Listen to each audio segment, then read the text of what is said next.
usual, there's all kinds of neat little news coming on all up and down the dial each and every day. The little Trump, the big non-story, the Trump impeachment, we'll get into that. The whole Pocahontas and Bernie thing. I had paid attention to the debate, but I saw one clip on that you got to get into. That's going to be good. We're going to dig a little bit more into the pension stuff. Bo Yarbrough from the Press Enterprise had a great article on what the city of Paris is doing, but it even further highlights some of the pitfalls that are going on out there on the deal. So we're getting ready to crackle it off on Facebook Live. So... The Toyota San Bernardino Recording Studio presents IE Newswire Daily with Roy Blecker. So sit back and enjoy the show.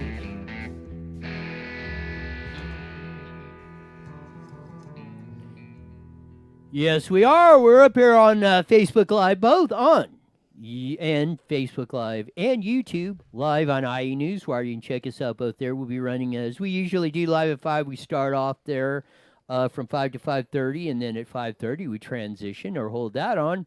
We also edition, I guess I should say. We tune into IE Newswire Daily, which runs every Monday through Friday from 5:30 to 6. Monday through Friday, I think I said that, but I'm repeating myself. And next week, I think we're going to be on KMET. We might do the webcast, but I think on Monday, Wednesday, and Thursday of next week, we're going to be preempted on KMET by some Laker games. So those of you who do listen, which probably nobody is right now, but just to keep that a note, if you are tuning in on KMET and you don't hear us during the week, Monday through Friday like that, and you hear a basketball game, that's why. They're up on the gas pedal on that. So we're doing lots of neat things up and down the line going here. But like I said at the top of the show, the biggest non-story story of the day is Nancy Pelosi and the crew, led by Adam Schiff and all the ding-dongs up there. They finally are sending the articles of impeachment up to the Senate, and Mitch McConnell said, yeah, send them over. We're going to start this Tuesday. It wouldn't surprise me if it's all over by Tuesday on that, but they made their little march and stuff like that. And, like I said, bring it on. This is about the don't. I thought the one that they pulled in, 98 over Lewinsky, they pulled on Clinton, that Newt put together, and they said all that. I get, technical violations of the law, but Bill Clinton was not going to be impeached for that, so why bother with it? This one's even worse. The stock market, business, everybody is totally discounted. The stock market's going up. Everybody's happy. This is not getting any headlines or coverage just amongst the fringe element that, these 1%ers that just absolutely have to get rid of, that just, have Trump derangement syndrome. They just hate, they don't matter what. They just hate him, and they don't care how, what, or why, the excuse. If he's, they're not going to have a restful day, a restful night's sleep, or a happy day until Trump is out of office, which I think is probably going to be, probably in, there's that cough again.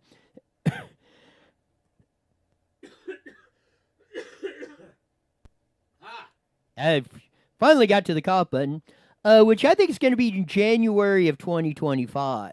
Because the way they're setting this thing up, they're almost guaranteeing Trump the election. There's no legitimate reason for them to do that, and Mitch McConnell, the leader of the Senate, and John Roberts, who was the Supreme Court justice, will be presiding over the proceedings starting on Tuesday. They either need to employ two strategies. They either need to say, okay, this is it. What do you got? Okay, you presented your case. Other side got anything to say? No, not really. Let's call the vote. Or just full-blown, pull every witness up, tell everybody you want, because there's nothing there. If there was something, if there was any there, And I can't remember who said that, but that was a great line. Uh, where they would have had it by now. There is no, there's nothing in this case. This whole Russia did or whatever Trump supposedly done.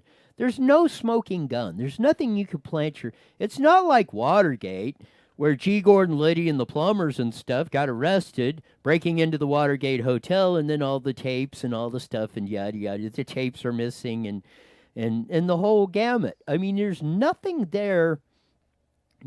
There's nothing that people can sink their teeth into, and that's why this is a total sham operation going on.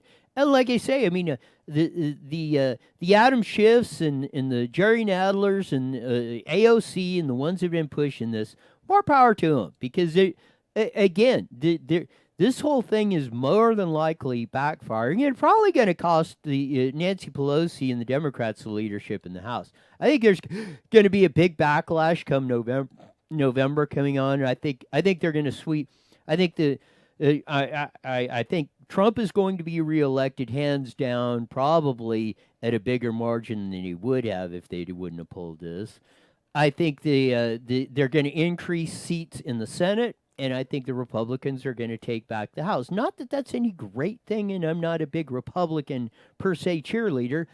They got a lot of skeleton sticks and bones in their closet they haven't been doing, or issues. Let's put it that way. But I think just from the purely political standpoint of looking at this, that's the way I see what's going down here on the whole enchilada on this thing. So it's really, really, really going to be a poignant dissertation of what's going on here, I think. But I said I was never going to watch, or I wasn't going to watch the debates and all that noise and all that, and I didn't. But I ran across this clip of there, and I mean, when I saw it, it brought back that age-old question: when did you stop beating your wife? Like, well, as soon as you answer that question, you've admitted that you've admitted guilt, and we talk about it a lot here on the show. I mean, I talk about it, the dominant media. I wish they would. There's another term that needs to go out: mainstream media. They say that because they want to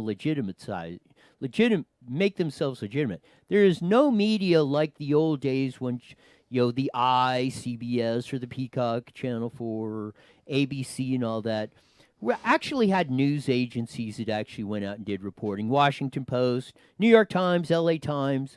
They actually did reporting. I mean, even in the Watergate days, even Ben Bradley, who ran the Washington Post, editor or whatever, of the Post, and he was a far left guy, but he was fair-minded. I mean, he had the other side, and they didn't, like in the Watergate thing. I mean, they just didn't go out there and publish all this stuff. I mean, he made Woodward and Bernstein get double sources on everything, and they didn't print something unless they were double darn bang sure that they had it right. And with all this stuff that's going on, we've went through ad nauseum all the different things that they're doing, and it's like the latest Iran bombing. I mean, what was it? The New York Times or CNN or all of them? Whoever the Baghdad Bob of this current area back there. For those of you who remember the Iraq War back in the late 80s or 90s, or there, Baghdad Bob was the propagandist for that and said, "Oh yes, we're defeating the American troops and all this, and we're holding them back and all that," when we were crushing them ridiculously. Said, "Oh, there was 30 casualties after the airstrike, and we hit them back," and I mean, they just ran with it, no verification or nothing, which was totally 100% false. And this is why they are not debates; they are entertainment shows. Everything. That's why I don't watch them. There is no longer any substantive debate going on in this country of the issues. Oh, I disagree with this, or this is my side of the story. Hey, let's hash it out. That's how you really get, that's how you really get to the crux or fixing problems. Get everybody's ideas in there, talk it out, roll it around. We'll take the best of it all, put it all in the pie, and then everybody's happy because it tastes good and that. No, we just fight for fight's sake. I mean, we have turned our political process, especially in the media, into one big Oprah Winfrey, Jerry Springer slugfest. And that's all it is about. Is we're just in it for the entertainment value. But we're going to play this clip here in a little bit because this will tell you wholeheartedly what was going on. And if you ever doubted that there was any bias in the system, this should convince you because again, I mean, like I said, it was the typical wife beater deal. So roll the clip, Jesse, and we'll discuss it afterwards. I do want to be clear here. You're saying that you never told Senator Warren that a woman could not win the election. That is correct. Senator Warren, what did you think when Senator Sanders told you a woman could not win the election? I disagreed. Bernie is my friend. I do want to be clear here. You're saying... That's it. Yeah. Didn't ask him, well, no, hey, we got a little problem here. One of you cannot be correct. Bernie flat denied it. He said, I never said that. The question was not, well, when did he say that? Or when is your recollection that Bernie said? No, it was, how was that? Same thing. Replay the clip again. Replay the clip. I want to roll through it back again. I do want to be clear here. You're saying that you never told Senator Warren that a woman could not win the election. Okay, stop right there. He says correct. Right that. Now listen very carefully to the question from the CNN entertainment MC entertainment anchor that's asking the next question of Elizabeth Warren. Go. Senator Warren, what did you think when Senator Sanders told you a woman could not win the election? Stop right. What did you think when Senator Sanders told you? She's already stamping that Bernie was a liar. Again, that's like the question, like I've said.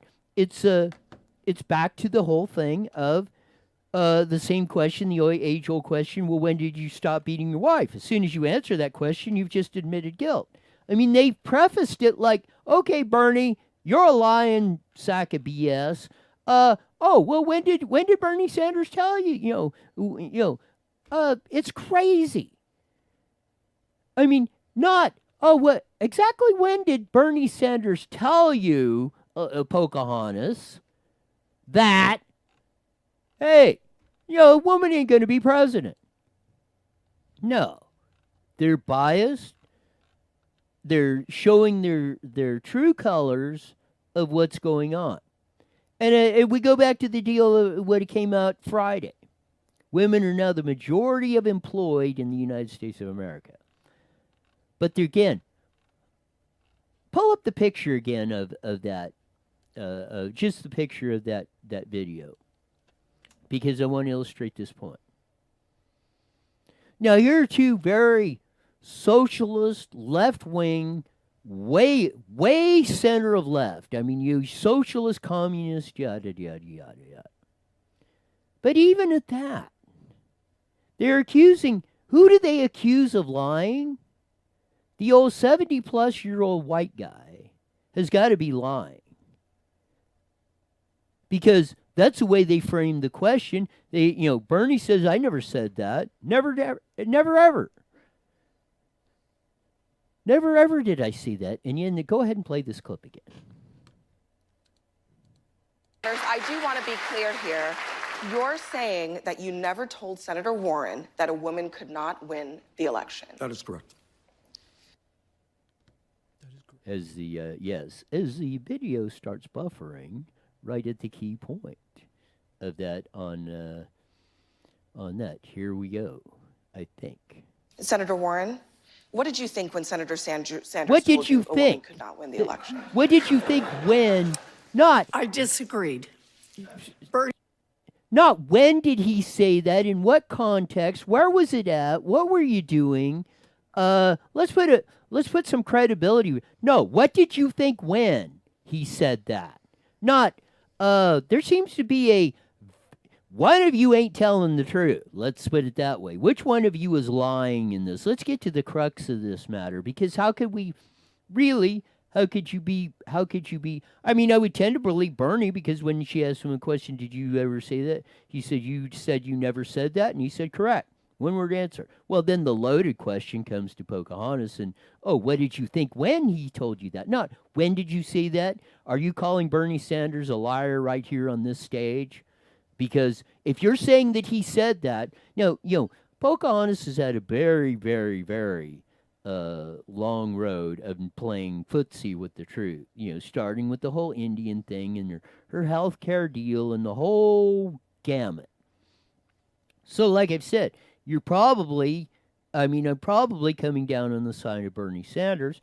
But as I said, and I really wouldn't think that Bernie, I would think he would be one of the last of three people that would ever say anything like that, given his politics and his outlook on life.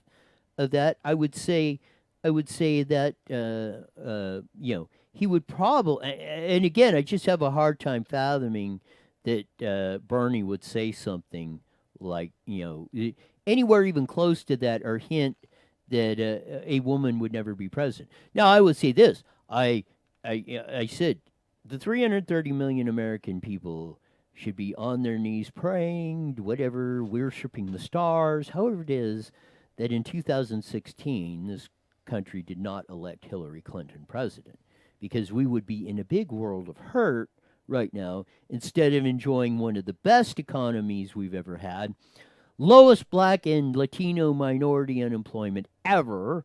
I think the lowest unemployment rate in the last 50 years overall. Majority of women now comprise the workforce. Yeah, all led by the misogynist, straight white male, evil guy, Republican, rich business owner that's putting the thumb on everybody, controlling, and that you da-da-da-da-da. How does this happen? Explain that logic to me. Because I sure can't. Hey, Brandon, how you doing out there on that? Oh, yes, Mom, it is. But no, it's funny of how they do all this stuff, going back and forth. And I just, again, that's all I needed to see of the whole debates going on across that, because this is what you get each and every day across the whole enchilada. We're just like killing ourselves. We're just thinking of more ways that we can shoot ourselves in the foot. And I don't know.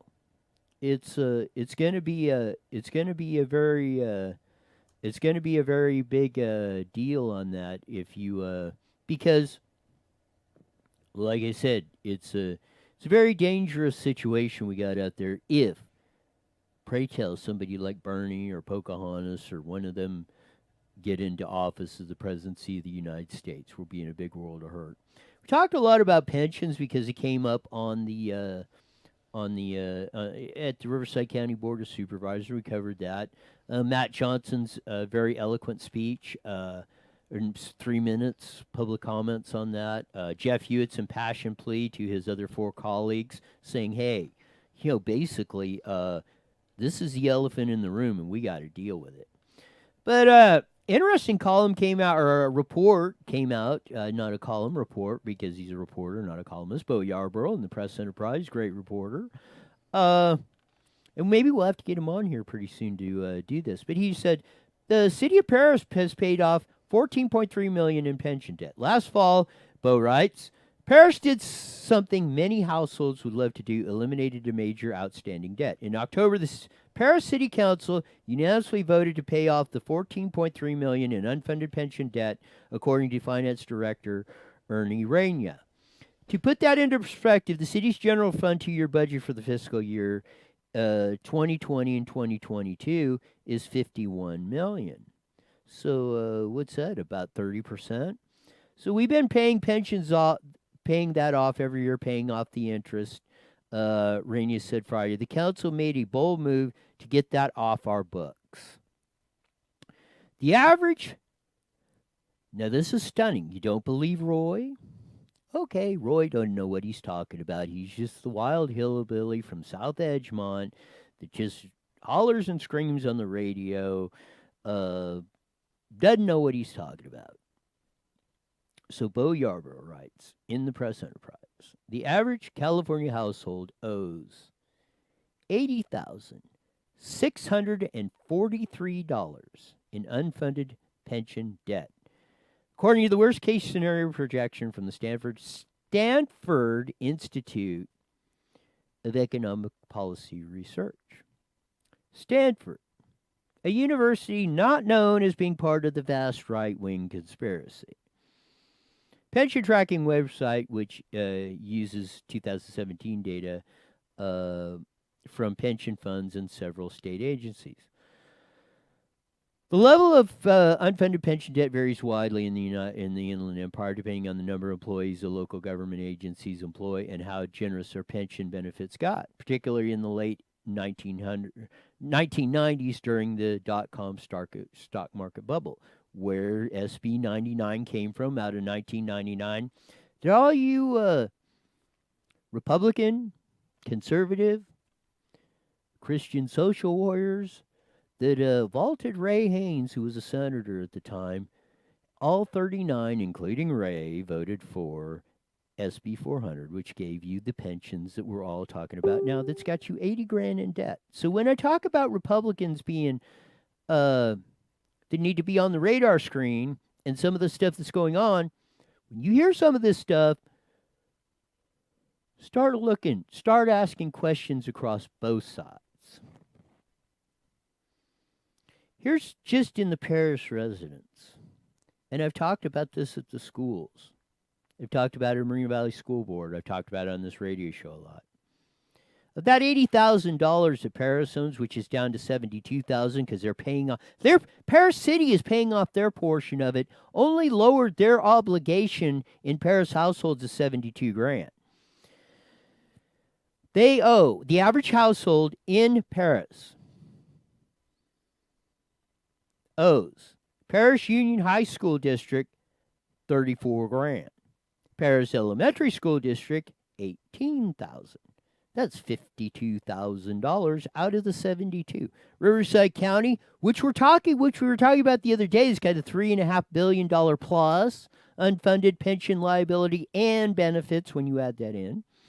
They're only $14,000. Let's break that down a little bit. What about 25, almost 20, about 23% of what Perris residents owe just to the school district? City of Perris is down to $2,600. Community College District $878. Riverside County Office of Education $800. The Smulders RTCC couple of $50. Riverside County Law Library $3. Them they could pay off, like, I think, right now. But I digress. So when I say, and the report says, by 2022, almost every school district in the state of California, well, all school districts combined are going to be paying 28% of their total general fund budgets to retirees' pensions and benefits. It's not going to educate one kid. It's not going to buy one desk. Not going to buy one book or computers and all that other stuff. 28% of the budget is going to feed retirees.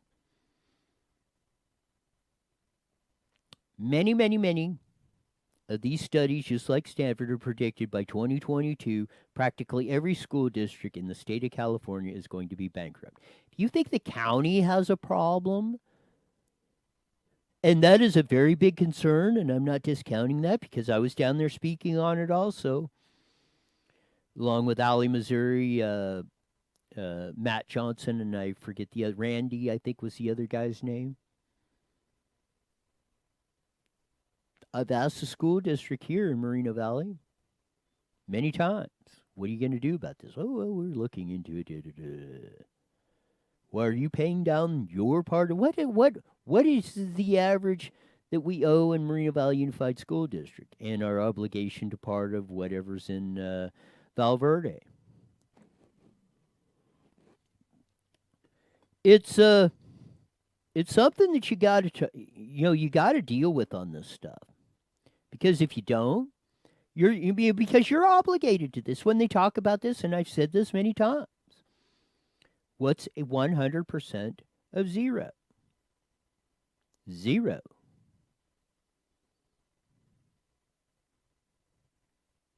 If you crash the system, all you retirees ain't getting nothing. Or if there's no money to pay, how do you pay it out?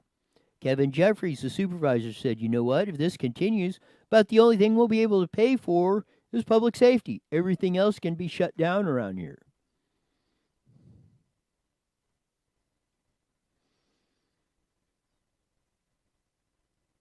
So if you don't think these issues are important, or you think you're going to ignore them, or you think the politicians are going to take care of this, ha ha ha ha ha. It's up to you to get involved, get in there, and put public pressure on whomever's in office. When I was down there, that's why I made a special plea to Supervisor Manny Perez. And I said, it's your constituency, and a lot of the people that voted for you are the ones that need to hear this message.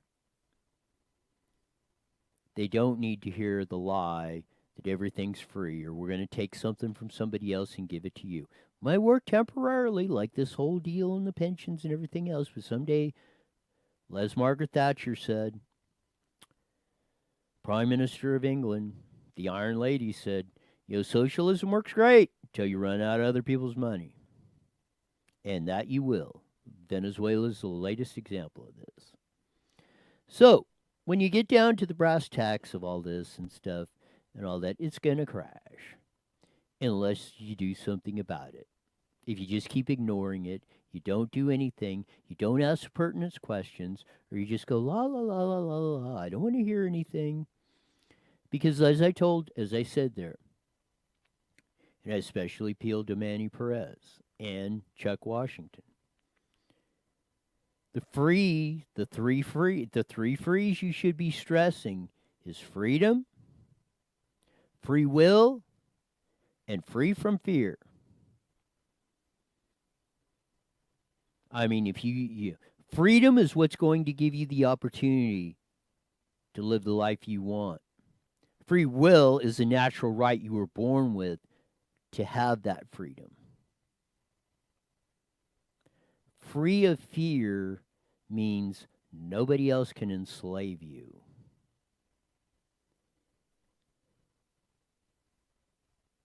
Because as that great General George Washington said, when all his troops were saying, you know what, we're outnumbered 100-1 by the British, the Redcoats, we ain't going to make this, we want to quit, we're just going to go out, and he said, not no, but hell no. So we're going to cross this Delaware, and we're going to kick their ass. And that's exactly what he did, because he had no fear. If he would have showed fear, we'd all still be enslaved to the King of England. You'd be going to their church. You'd be paying that 90% T tax and whatever tax, just like they're trying to do in California. And we're going to talk about taxes here coming up in a little bit with Jon Coupal. And it all has to dovetail on what Jason Hunter was talking about. Measure A, which is coming to the residents of the Riverside Community College District, which incorporates most of Corona, Riverside, and Moreno Valley, unless you get out there and vote. Unless you would get out there and educate those, not to educate that. Jon Coupal is going to talk about the $15 billion statewide bond, school bonds, because remember, it's all for the children. That's how they con it to you. It's either for the kids, or the cops are not going to come when you dial 911, or the fire department's not going to have any diesel in the fire engine to put out the fire in your house, or that little statement, I think I heard a while ago, is if you don't fix your roads, if you don't keep this tax, your roads are not going to be fixed and yada, yada, yada. What the head of the operating engineers, and that's the guys that are sitting up in the big yellow tractors and the guys running the shoveling and then the guys that are out there shoveling the asphalt around and stuff and laborers and linemen and no, not linemen, but the guys that are shoveling the asphalt and all that. That's who they're employed by. They build most. They're the unions that build most of this. Said, you know what? We were lied to by Gavin Newsom. They ain't building no roads. It's going all to homeless, bullet trains, public transportation, bike lanes, and everything else. That's their words, not mine. So when you roll this all back, again, phone lines are open, 95, well, they won't be, John will be on there, but 951-242-5397. There's empty seats in here, microphones, debates. At least Roy will show up anywhere, practically anywhere, anytime, and we'll get it on. Let's pull it out there. Let's put the facts up on the table. I want to hear your side of the story, too. I want to hear you deny, said anything, or point out in that whole debate on the gas tax, anything I said that was incorrect. Look at I'm very public.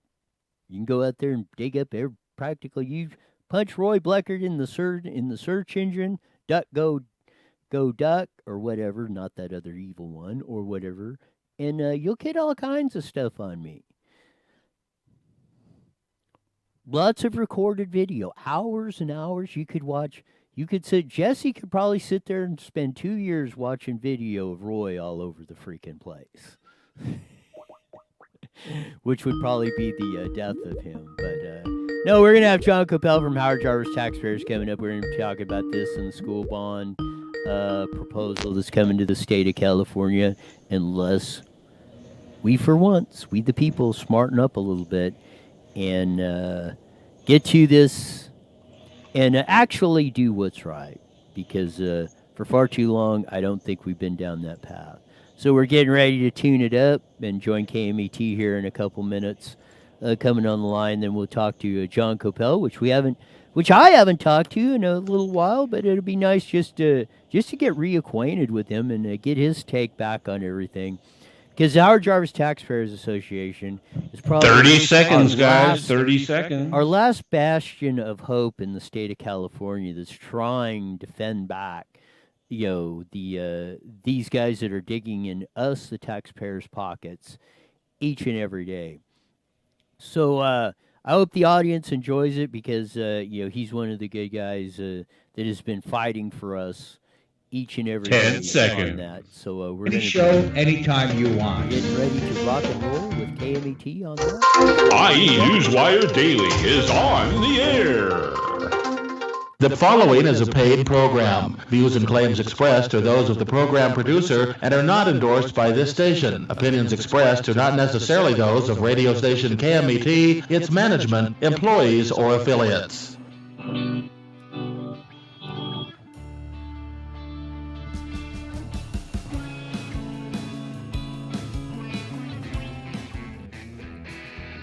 The Toyota San Bernardino Recording Studio presents IE Newswire Daily with Roy Bleckert. So sit back and enjoy the show.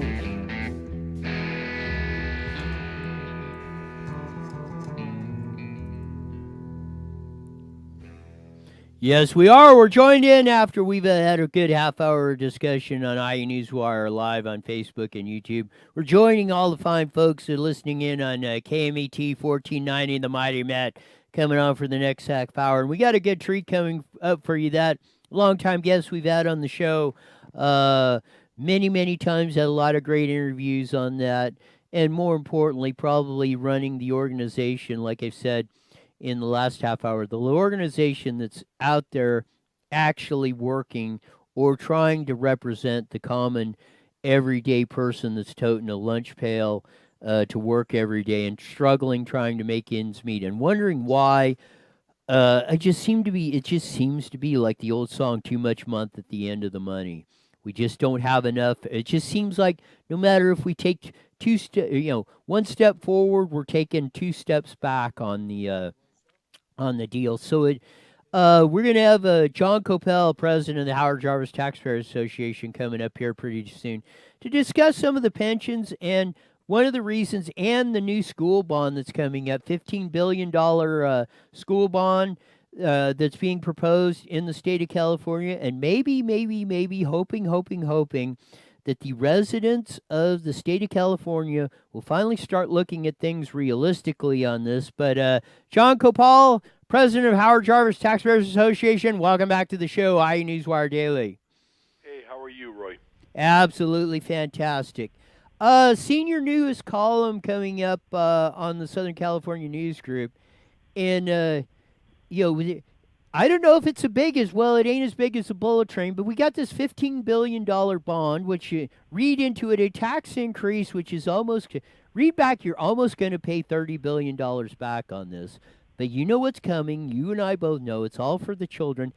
Tell us what's coming down the pike unless we, the people of California, rise up and stop this.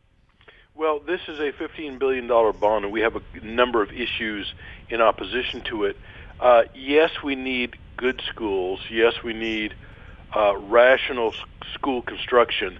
But it seems to us that the backers of this bond, like mostly the construction industry and the public sector unions, this is not really for the kids. There are better ways to pay for school construction as opposed to going into debt. Now, keep in mind, this is a statewide school bond, which means that the payment has to come out of the state's general fund. But it also means that about twice the cost will be paid in the form of interest, which helps Wall Street, not California taxpayers. If we were short money and had a rational capital improvement program to build schools, you might be able to justify a new bond.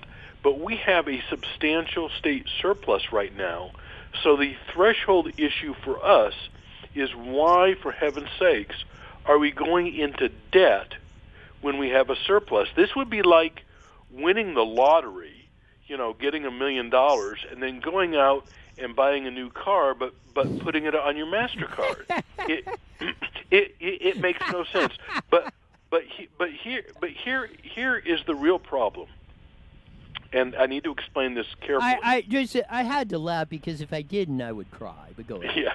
Well, here's the real issue, and this is what I want your listeners to really pay attention to, and that is the statewide bond will be repaid out of the state's general fund, and of course there's a lot of interest costs that go along with that. It does not necessarily come with a tax increase. However, when there are new schools being built, there is an expectation, in fact, a requirement that the local school districts provide matching funds.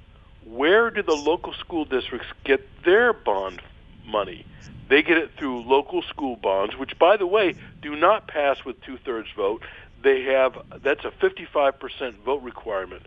But there is something that is buried in this proposal that very few people know about, and that is, in addition to incurring statewide debt, it lifts the current limits on the bonded indebtedness at the local level. And how are local school bonds repaid? Exclusively by property owners. So when people see, this Prop 13, by the way, it's ironic that it's called Prop 13.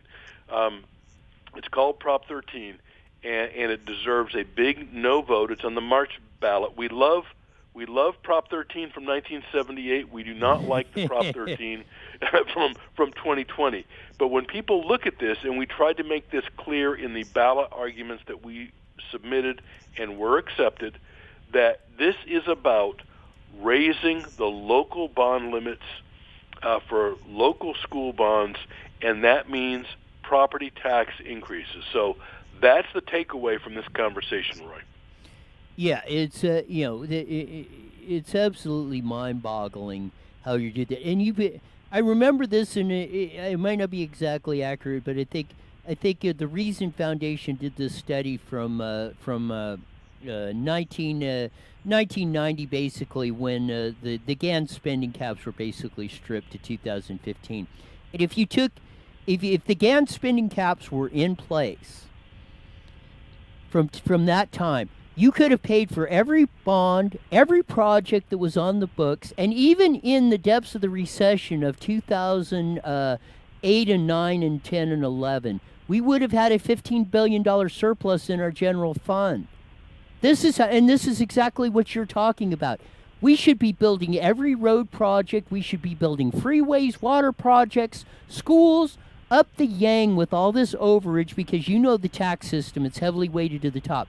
If they took this overage well in a boom economy we're going and built up, and they could build all these projects with cash under the barrelhead, and we would all be much better off. Absolutely, and there are other states during the dot-com boom, when California was adding money to ongoing programs, building into their ongoing spending base. There were other states, and I think of Utah particularly, that took that one-time money, because we all knew it was one-time money. We knew it eventually the revenue would dry up. And they built beautiful freeways around the city of Salt Lake City, and they did it on a cash basis. They didn't go into debt. That concept is so foreign to California policy leaders. It's very sad. Governor Brown's father, Pat Brown, when he was governor, he paid for a lot of the California Aqueduct and the water project with general fund money. I mean, we did not go into too much debt. Now, there was some debt that was associated with that, but a lot of the things that you can, if we're in flush times, which right now, quite frankly, due to the Trump economy, we have lots of revenue floating around. We are awash in cash. That money should be directed to infrastructure improvements without going into debt. There's no reason to bend the knee to the Wall Street bond brokers and the bond counsels and the bond underwriters who make a lot of money off these deals. And we should pay for this on a pay-as-you-go basis. Just a note to Jesse, check Deborah's comments in the deal. But no, and Pat Brown, I think, almost exclusively built the finest freeway system in the world just on the gas tax. No debt, no nothing.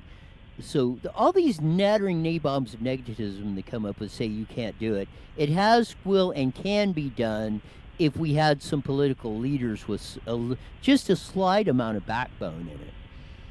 Yeah, I think that's right, and again, we're setting ourselves up for failure. Governor Gavin Newsom he is saying that the California economy is strong.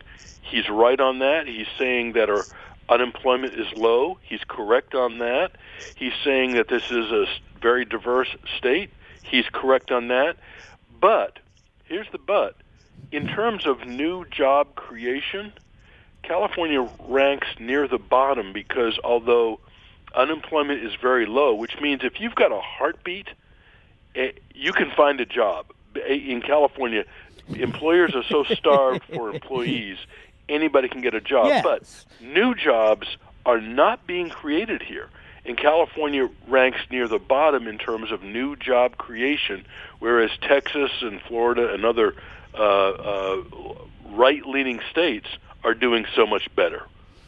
I want to switch gears a little bit if you got about another 5 minutes, because Sure. It's an issue that came up here in Riverside County, and I think you've met a Riverside County Supervisor Jeff Hewitt out here, who really reformed the pension deal in Calamasa and saved their little tiny town of a $5 million general slush fund budget, $1 million just by reforming. Every year, $1 million just by reforming the fire department. Now he's a county supervisor, actually represents the district. I'm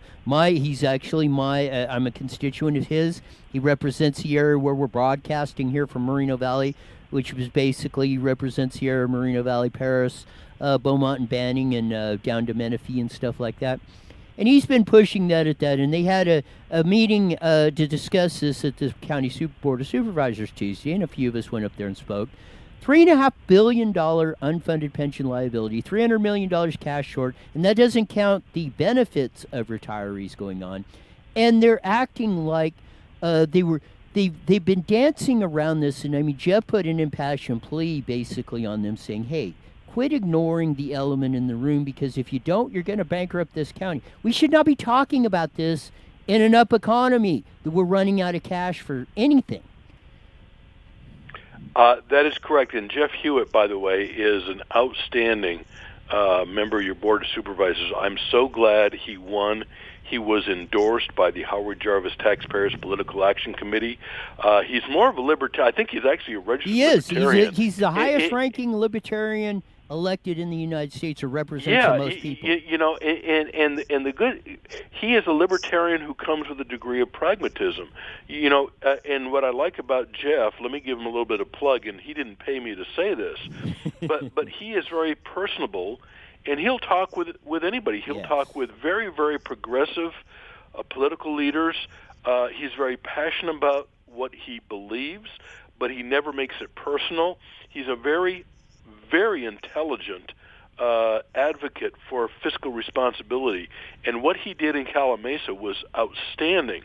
And we need people like that who are, number one, not shrinking violets, but also, you know, very smart and being able to articulate that the ship that we are on is headed for an iceberg, and we need to do corrective action. And I think he's a very good messenger for that. And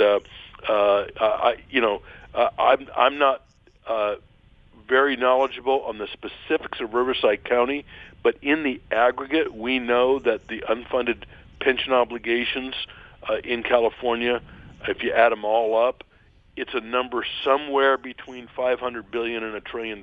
We don't know because it's very hard to pin down. But he's a very good advocate for that, and we really appreciate him being an ally of the Howard Jarvis Taxpayers Association. Yes, he is. And just to pinpoint, just on a percentage basis, you take the population of Riverside County versus that, we might even be in worse per capita than the state of California. But Bo Yarborough, the Press Enterprise, just came out with an interesting article, because the city of Perris actually is paid off, which is part in Jeff's area and just south of here. You know, we share a common border with Moreno Valley, where I'm broadcasting from. They just paid off, they're a small city, about 70,000. They just paid off $14 million. They're out. They paid off their financial obligation to CalPERS, their unfunded that they've been scooting around. But what they said is every household in Perris owes every citizen in California, every household, $80,000. Well, Perris paying off their percentage, they're down to $72,000. But it was almost $54,000 in the two school districts that are in that area that the citizens still owe on that, and they still owe, even that the city of Perris has paid their portion off. The average household in the city of Perris still has a $72,000 obligation on unfunded pension liability. Yeah, it's huge, and keep in mind that PERS as an institution, the California Public Employee Retirement System, makes it very difficult for local government entities that participate in their system, makes it very difficult for them to leave.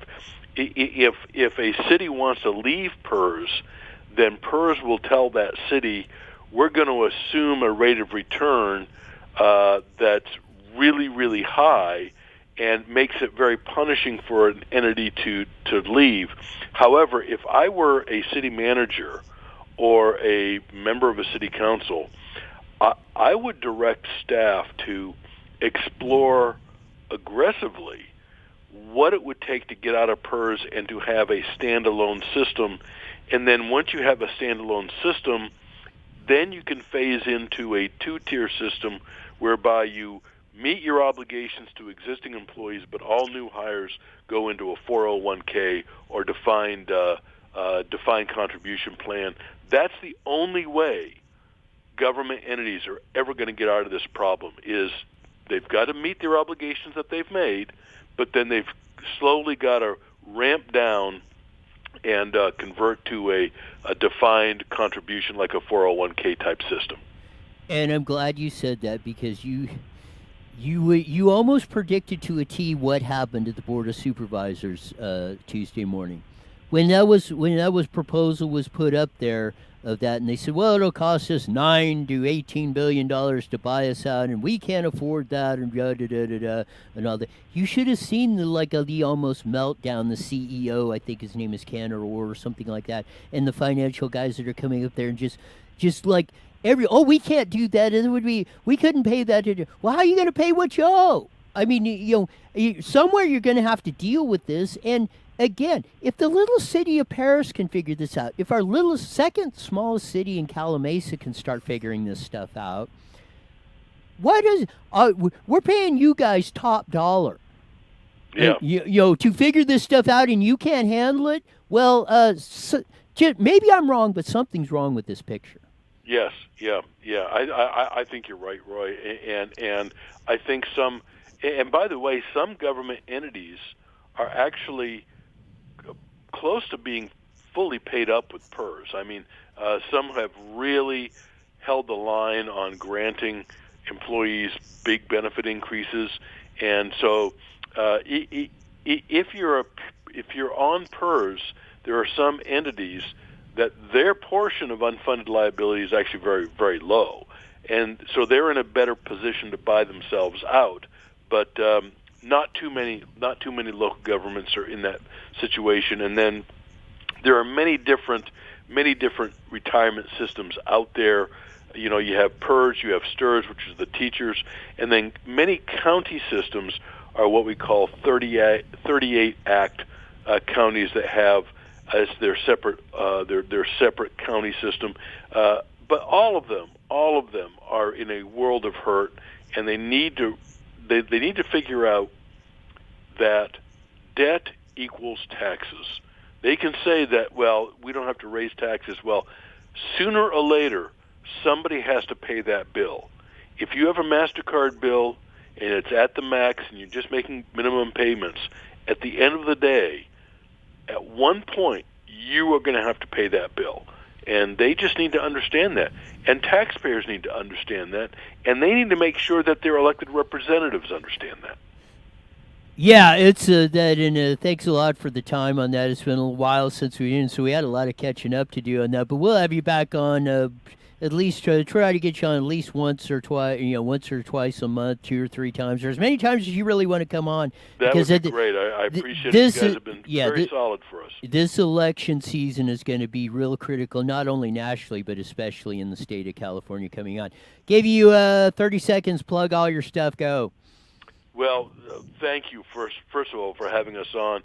Be happy to come on. We have a lot to talk about, as you say, the split roll initiative, all the tax increases. But for people who want to stay up to date on this issue, all these taxpayer issues, go to our website at hjta.org.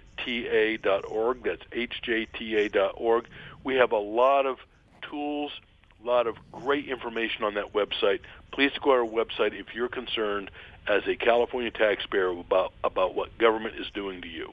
And as I say, in 2020, we did take Howard Jarvis Taxpayers Association from $200,000 to $2 million in California. Thanks for being on, John. You bet, Roy. Take care. You got it. There was the great Jon Coupal, president of the Howard Jarvis Taxpayers Association, on that. Glad to have him back on the show and talk to him and catch up on that, since I haven't talked to him in 2 or 3 months on that, or at least on the air on that, to give you that. So, we caught up on a lot of things that are going on currently. And again, this is going to be absolutely dead bang critical on this. I mean, we're fighting. Not only are we going to fight an attack on Prop 13, which is split roll, statewide, $15 billion school bond statewide, coming up $750 million Measure A bond for Riverside Community College districts, and these are all unnecessary. And it has went undisputed. And the current superintendent of Moreno Valley Unified School District asked me, well, how do you build all this stuff without doing a bond? Which we passed at the time, the biggest bond in Riverside County, $398 million. Measure M. So he said, this is how you do it. And I said, here you go. You got $100 million in tax in development impact fees, plus depending on how much you get on the matching funds across the board. Said you got $77 million in construction funds coming in, plus you could just dedicate 10% of the general's fund budget, and that's $250 million. Could have built every project that they have built so far under Measure M, paid for it with cash. You would not be paying that tax in Moreno Valley. So far, I said, you come up with $250 million like that without borrowing a cent. And you would still have $100 million left over to build more facilities. What did they spend the money on? 30-year obligation you have in Moreno Valley Unified School District for Chromebooks at $28 million or 20-some or whatever the number is that they bought with your bond, your Measure A bond money that you're paying that tax on, for a 3-year lease on Chromebook, 28,000 Chromebook computers. They're paying 30 years on a useful life of a equipment that's 3 years. Now you tell me that that is not the definition of insanity, if not fiscal irresponsibility. But drive on down the highway. Ignore that. Just, that doesn't exist. We want to fight and argue with each other. You see you tack on the computers on your phones all the time and back and forth nonsense arguing. We're going to have to get Tom Del Beccaro back on to get it, because his book, The Divided Era, that I think he wrote in 2010, is nothing. I mean, it's almost eerily, spookily how he was able to predict what is going on and where our future is if we don't stop it.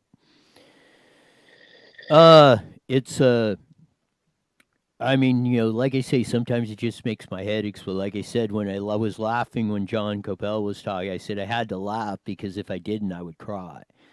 And it's nothing short of some of the things that go on just absolutely make you shake your head on some of this stuff.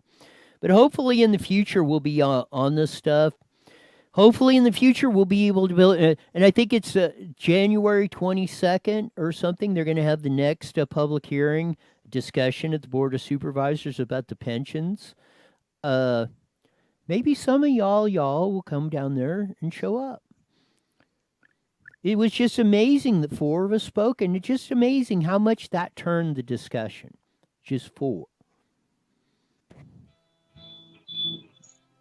And you can go back and look on the tape and see who the 4 of us were.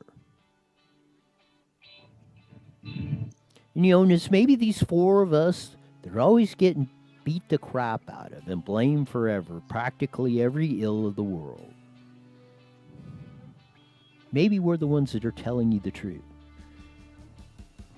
Maybe we're the ones that want to give you the opportunity to be the best you can be and provide you with that, or help provide you for that. Give you the tools, maybe better, to do that. The road to serfdom is a handout.